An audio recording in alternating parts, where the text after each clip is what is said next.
محنت، تبلیغ کی محنت، محنت تبلیغ کی محنت۔ قرآن تو کہتا ہے کوئی تم سے پناہ مانگے تو پناہ دو جلدی، تاکہ تمہارے ماحول میں آ کر قرآن سن کے اسلام میں داخل ہو، اور تم نکل کر اپنا ماحول قائم کرنا چاہتے ہو اور پھر اس میں دوسرے کا حق مارتے ہو، اس میں دوسرے کا حق مارتے ہو۔ جی ہاں، کہ ویسا آپ ایسا کریں، آپ وہ دوسرے کیبن میں چلے جائیں، یہ کیبن ہمارا ہو جائے تاکہ ہم تعلیم کر لیں۔ نہیں، ٹرین میں تعلیم کرنا نہیں ہے، ٹرین میں تعلیم کرنا نہیں ہے۔ تعلیم صرف کتاب پڑھنے کو نہیں کہتے، تعلیم سیکھنے سکھانے کو کہتے ہیں۔ جو جہاں بیٹھا ہے وہاں برابر سے والے سے مذاکرہ کرے، قرآن سیکھے، دعائیں سیکھے۔ اگر اجنبی لوگ ہیں انہیں دعوت دے۔ یہ ضروری نہیں ہے کہ آدمی ٹرین میں تعلیم کا حلقہ قائم کرے اور ٹرین میں سب جڑ کر بیٹھے، بالکل نہیں۔ جس کی جو سیٹ ہے اس کو وہاں رہنے دیں۔ اس طرح ہم اکرام سے اور لوگوں کا اکرام کرتے ہوئے اپنے دسترخوان کو وسیع کرو۔ یہ اصل دعوت ہے، یہ اصل سنت ہے۔ آپ صلی اللہ علیہ وسلم نے پورے قبیلے کو دعوت دی، کھانا کھلایا، پھر دعوت دی۔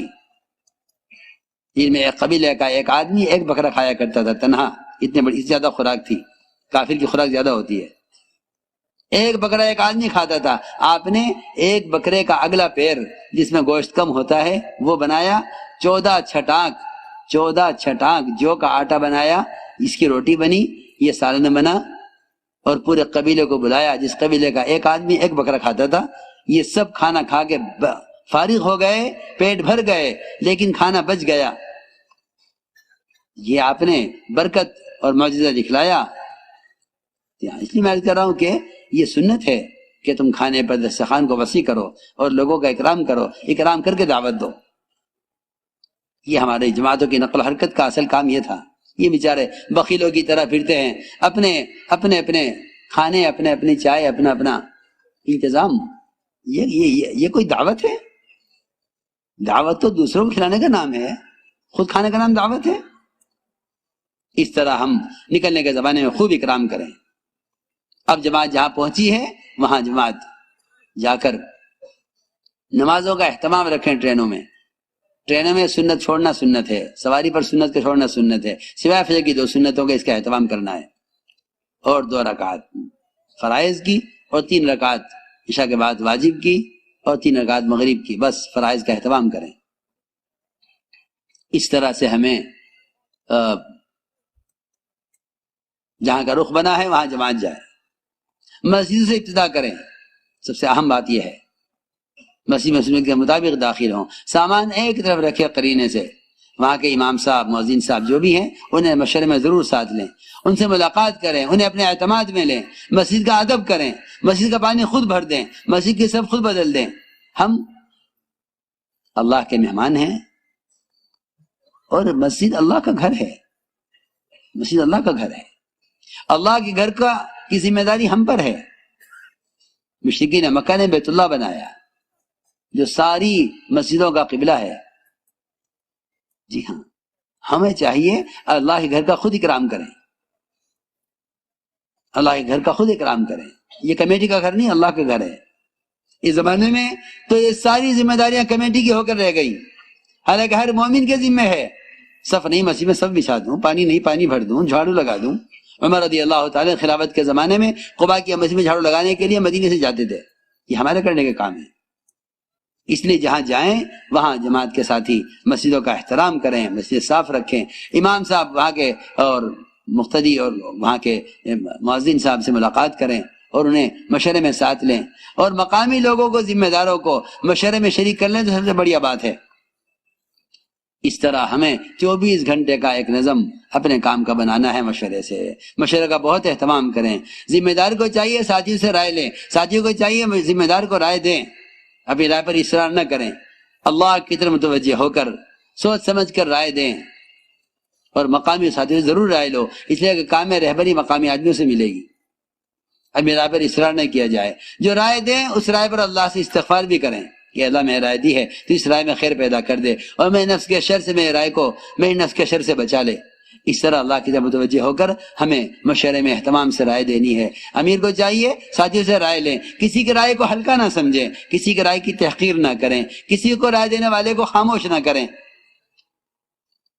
ہر ایک کی رائے کا احترام کریں. خبر نہیں کس کے دل میں اللہ کیا بات ڈال دیں. اس لیے ہمیں چاہیے کہ سب سے رائے لے کر اور مقامی ساتھیوں کے ساتھ لے کر اپنے 24 گھنٹے کے اعمال کا نظام بنائیں. امام صاحب سے پوچھیں زیادہ مقتدی کس نماز میں آتے ہیں، اس نماز میں ہم جماعت آ کر تعارف کرائے، بتلائے کہ ہمارا آنے کا کیا مقصد ہے، بجائے کہنے کہ ہم کہاں سے آئے، یہ بتائیں ہم کیوں آئے، ہم کیوں آئے، کیا مقصد ہے، اور تعارف کراؤ اور بتلاؤ کہ اس کام کا کیا مقصد ہے.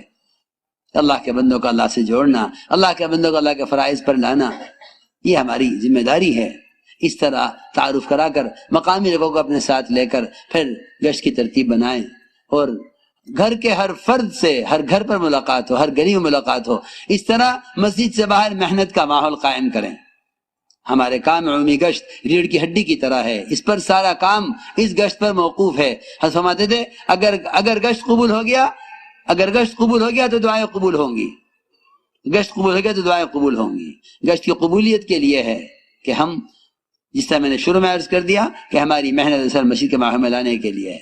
اس طرح محلے کا ہر فرد کو دعوت دیں اور مسجد کے ماحول میں لا کر، اپنے ماحول میں لا کر بات سمجھائیں، بٹھا کر اکرام بھی کریں، دین کی بات محبت پیار سے سمجھائیں، اور ان کو اللہ کے راستے میں نکلنے کے لیے آمادہ کریں. جو تیار ہو جائیں ان کے نام لکھیں، پھر ان کو جا کر گھروں سے وصول کریں. وصولیابی سب سے اہم کام ہے. وصولی گشت اگر نہیں ہے تو لوگ ہماری بات سن کر گزر جائیں گے. ہمیں لوگوں کو پیار محبت سے سمیٹ کر اور جمع کر کے جماعت بندی کر کے اللہ کے راستے میں نکالنے کا اہتمام کرنا ہے. ہر جگہ ہم جائیں گے وہاں ہمیں مقام پر علماء بھی ملیں گے، اور دوسرے اعتبار سے، دنیاوی اعتبار سے مالدار قسم کے لوگ، ان کی بھی سے ملاقات کریں. ان کے مال کو برا نہ کہیں، بلکہ کہیں اللہ نے آپ کو عزت دی ہے، آپ اگر جماعت کے پاس آ کر کچھ فرما دیں گے تو آپ کی بات لوگ لیں گے، اس لیے کہ اللہ نے آپ کو عزت دی ہے. بڑوں کی بات بڑی ہوتی ہے. اس طرح انہیں بھی اس بہانے سے اپنے ساتھ جوڑ لو. علماء کی خدمت میں حاضری دو، ان سے نصیحت کی درخواست کرو، اور یہ ضرور کہو کہ آپ جس وقت بھی سہولت ہو مسجد میں تشریف لا کر جماعت کو کچھ نصیحت فرما دیں. ہم علماء کے علم اور ان کی نصیحت سے مستغنی نہیں ہیں. یہ مت سمجھنا کسی کو بولنا آ جاتا ہو تو اس سے ضرورت نہیں ہے. نہیں، ہمیں ہر قدم پر علماء کی تائید، علماء کی نصیحت، علماء کی وعظ اور ان کے علم کی ہر قدم پر ضرورت ہے. اس طرح علماء سے ملاقات کر کے ان سے مسجد میں اپنی جماعت سے نصیحت کے طلب کرنے کی درخواست کرو، جماعت کے لیے نصیحت طلب کرنے کی درخواست کرو.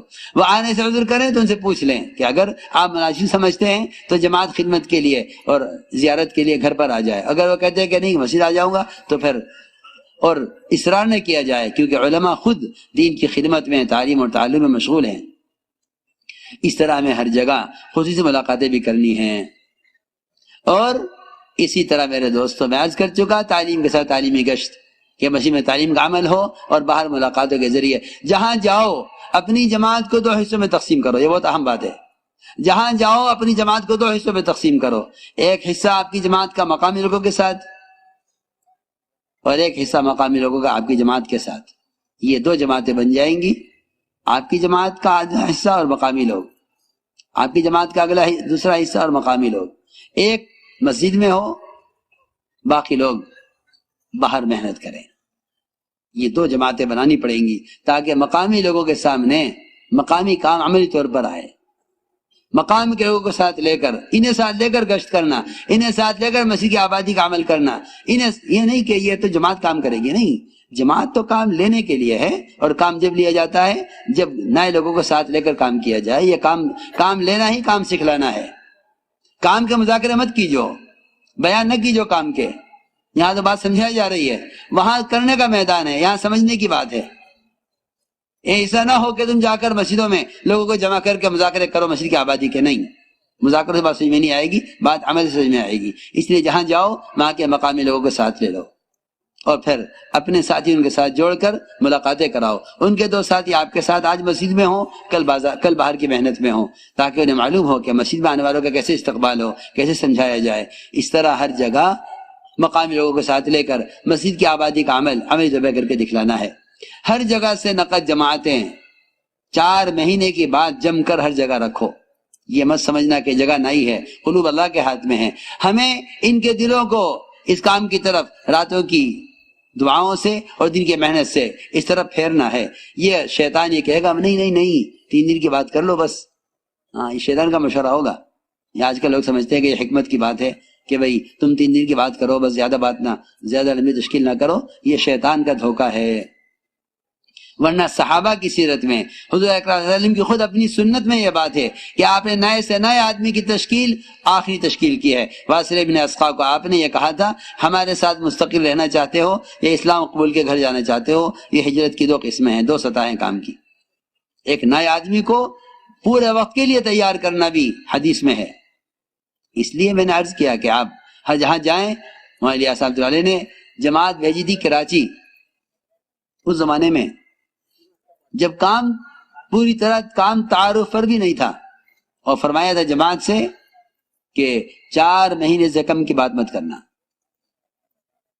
یعنی یہ گھبرا جائے گا، یہ چھوڑ دے گا، یہ انکار کر دے گا، یہ سب وہم ہے. وہم ساتھیوں کے یہ وہم ہے. نہیں، تم اس کو بتاؤ کہ ہمارا کام کیا ہے، ہم کس لیے بھیجے گئے تھے، اس امت کی افضلیت کس میں ہے، صحابہ نے کیا قربانیاں دی ہیں، ہمارے محلے میں اتنے بے نمازی ہیں، ان سب کو نماز پر لانے کے لیے کس محنت کی ضرورت ہے. کسی مقصد پر اٹھاؤ. صرف دین سیکھنے کی لیے تحریک نہیں ہے، صرف دین سیکھنے کے لیے تیار کرنا نہیں ہے، امت کے لیے تیار کرنا ہے. آدمی سوچے گا مجھے نماز آتی ہے، کیوں آپ مجھے نکال رہے ہیں؟ تم اگر دین سیکھنے کی تشکیل کرو گے تو اس کا نکلنا وقتی طور پر ہوگا. اگر اس کی ذمہ داری بتاؤ، دعوت اللہ، اس کی ذمہ داری، صحابہ کی نقل حرکت، یہ سمجھاؤ، یہ سمجھے گا میرا کام ہے. آدمی تجارت کو اپنا کام سمجھتا ہے، اس کام کو اپنا کام سمجھے گا تو استقامت ہوگی. اس طرح 4 مہینے کی بات جم کر رکھو. 4 مہینے لگائے ہوئے ساتھیوں کو کھلے خرچ کے ساتھ باہر کے ملکوں کے لیے تیار کرو. ہر جگہ جماعت بناؤ. جماعت بن جائے تو ان کی جماعت بندی کر کے وہاں کے ذمہ داروں کے حوالے کرو، اس کا تفقد کریں اور ان کے احوال نظام الدین لکھ کر ان کے لیے ملکوں کے واسطے رخ لیں نظام الدین سے. یہ ہر جگہ جماعت جہاں جائے وہاں کے مقامی لوگوں پر محنت کرے اور جماعتیں بنا کر ہر جگہ اللہ کے راستے میں نکالیں. اس طرح انشاءاللہ